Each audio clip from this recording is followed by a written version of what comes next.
Olá, querido aluno. Sou o professor Anderson Assunção. Nós iremos estudar o módulo de História da Filosofia. Falando um pouco sobre mim, eu sou mestre em Filosofia pela Universidade Federal de Pernambuco, mestrando em Teologia pelo Seminário de Miami e possuo graduação tanto em Filosofia quanto em Teologia. Nesse módulo de História da Filosofia, nós iremos estudar os seguintes temas: definição sobre o que é a história da filosofia, a divisão da história da filosofia em si, filosofia antiga, filosofia medieval, filosofia moderna e filosofia contemporânea, observando que cada período da história da filosofia representa uma mudança no pensamento filosófico. Espero que nós tenhamos o máximo de aproveitamento dessa cadeira, dessa matéria, desse módulo, e que assim nós possamos adquirir todo o conhecimento possível para o nosso engrandecimento acerca da história da filosofia. Ainda nesse vídeo, iniciaremos o nosso estudo acerca da definição da história da filosofia. Trago para vocês aqui duas definições de dois grandes filósofos. O primeiro é um filósofo cristão chamado Gordon Clark. Ele define a história da filosofia como sendo a própria filosofia. Danilo Marcondes, que é um filósofo contemporâneo, professor da Universidade da UFF, lá no Rio de Janeiro, ele diz o seguinte: a história da filosofia surge nas colônias gregas do Mar Egeu, elabora-se em Atenas, passa pelo cristianismo surgido na Palestina, desenvolve-se no mundo helênico, é apropriada pelo mundo latino e cristão, renova-se com o pensamento árabe, rompe com a tradição no início do período moderno. A filosofia grega ela tem início em 28 de maio de 585 a.C., às 18 horas e 13 minutos. Aristóteles, no livro 1 da Metafísica, define Tales de Mileto como sendo o primeiro de todos os filósofos.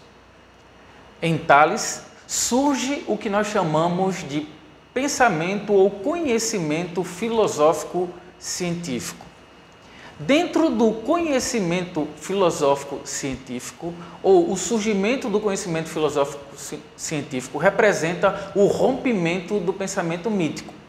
O pensamento mítico consistia na forma pela qual um povo explicava aspectos essenciais da realidade em que eles viviam, a origem do mundo, o funcionamento da natureza e dos processos naturais e as origens desse povo, bem como os seus valores básicos. O mito era, portanto, essencialmente fruto de uma tradição cultural e não a declaração de um determinado indivíduo. O mito não se justifica, não se fundamenta, portanto, não se presta ao questionamento ou à correção. Um dos elementos centrais do pensamento mítico e de sua forma de explicar a realidade é o apelo ao sobrenatural, ao mistério, ao sagrado e à magia. Já o pensamento filosófico científico representa, assim, uma ruptura bastante radical com o pensamento mítico, enquanto forma de explicar a realidade. O pensamento filosófico científico, na verdade, se baseia em alguns aspectos. Em primeiro lugar, a ideia de physis. Physis é a chave da compreensão da realidade natural. Encontra-se nessa própria realidade e não fora dessa realidade. O pensamento filosófico científico também está baseado no conceito de casualidade, que é nada mais nada menos que explicar e relacionar um efeito, uma causa que antecede e o determina. É explicar, portanto, reconstruir o nexo causal existente entre os fenômenos da natureza, é tomar um fenômeno como efeito de uma causa. O nexo causal se dá apenas entre os fenômenos naturais. Isso porque podemos considerar que o pensamento mítico também estabelece explicações causais. A explicação causal possui um caráter regressivo, A partir do fenômeno, se regride até chegar à sua causa. Ainda no pensamento filosófico-científico, nós encontramos a ideia de arrê, que é o elemento primordial, de onde todas as coisas foram criadas. Também encontramos a ideia de cosmos. O significado de cosmos para o grego desse período liga-se diretamente com a ideia de ordem, de harmonia e até mesmo de beleza. Daí origina-se termos como o conhecido cosmético e a cosmologia, que é a explicação de fenômenos naturais. Também, no pensamento filosófico-científico, nós encontramos o conceito de logos. E logos, nesse período, significa discurso.